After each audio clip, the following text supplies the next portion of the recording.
Assalamualaikum warahmatullahi wabarakatuh. Saya Putri Maharani Eka Wijaya dari kelas M212.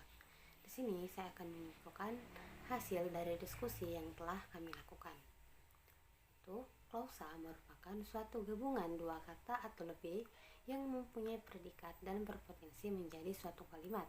Klausa sendiri terkadang sering disamakan dengan frasa, padahal antara frasa dan klausa itu mempunyai sejumlah perbedaan. Klausa dalam bahasa Indonesia mempunyai sejumlah ciri-ciri, yaitu mempunyai satu predikat, tidak mempunyai pola intonasi akhir, diawali huruf kapital, namun tidak mempunyai tanda baca di dalamnya. Bila diberi tanda baca dan pola intonasi akhir, maka klausa tersebut akan berubah menjadi satu kalimat. Dan yang terakhir adalah mempunyai pola subjek predikat di dalamnya. Jenis-jenis klausa berdasarkan strukturnya. Yang pertama adalah klausa bebas. Klausa ini merupakan klausa yang strukturnya terdiri dari subjek dan predikat dan bisa menjadi suatu kalimat yang utuh. Yang kedua adalah klausa terikat, merupakan klausa yang strukturnya hanya terdiri dari subjek atau predikat saja dan tidak bisa menjadi suatu kalimat. Klausa berdasarkan unsur predikatnya dibagi menjadi klausa verba, yaitu klausa yang tidak menentukan predikatnya berupa jenis-jenis kata kerja atau contoh frasa dalam bahasa Indonesia. Yang kedua, klausa nomina, yaitu klausa yang tidak menentukan predikatnya berupa jenis-jenis kata benda. Yang ketiga, klausa adjektiva, yaitu klausa yang tidak menentukan predikatnya berupa jenis-jenis kata sifat. Yang keempat, klausa proporsional, yaitu klausa yang menjadikan jenis-jenis kata depan atau frasa proposisional sebagai unsur predikatnya. Yang kelima, klausa numeria, yaitu melanjutkan klausa yang menjadikan jenis-jenis kata bilangan.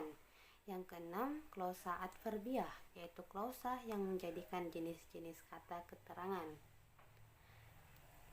Klausa berdasarkan kata negatif. Jenis-jenis klausa berdasarkan kata negatif pada predikatnya.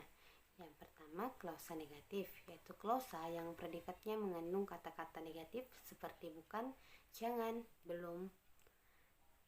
Yang kedua, klausa positif, kebalikan dari klausa sebelumnya. Klausa ini merupakan klausa yang predikatnya tidak mengandung kata negatif. Jenis klausa berdasarkan fungsinya yaitu klausa subjek, klausa yang bekerja sebagai subjek dalam suatu pola dasar kalimat beserta contohnya. Yang kedua, klausa objek, yaitu klausa yang berfungsi sebagai objek kalimat yang merupakan bagian dari unsur-unsur kalimat dalam bahasa Indonesia. Yang ketiga, klausa pelengkap, yang berfungsi sebagai pelengkap suatu kalimat dan letaknya ada di sebelah objek atau predikat. Yang keempat adalah klausa keterangan, yaitu klausa yang berfungsi sebagai keterangan suatu kalimat dan dapat diletakkan di bagian manapun, baik itu di tengah, awal, maupun di akhir. Perbedaan dari klausa dan juga kalimat. Yang pertama, kalimat merupakan suatu kesatuan bahasa yang dibentuk oleh beberapa satuan bahasa termasuk klausa. Sementara itu, klausa merupakan salah satu satuan bahasa yang membentuk adanya suatu kalimat. Yang kedua, kalimat mempunyai pola intonasi akhir dan tanda baca di dalamnya. Sementara itu, klausa tidak mempunyai kedua unsur tersebut di dalamnya. Kalaupun klausa ditambahkan dengan dua unsur tersebut, maka klausa tersebut sudah tidak bisa menjadi klausa lagi, melainkan sudah menjadi jenis-jenis kalimat. Dan yang terakhir, baik kalimat maupun klausa sama-sama mempunyai pola yang khusus di dalamnya.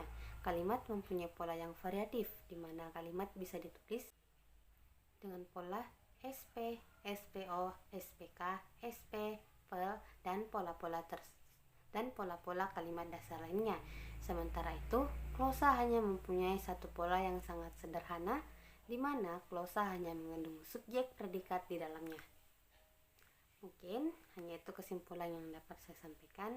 Sekian dan terima kasih. Wassalamualaikum warahmatullahi wabarakatuh.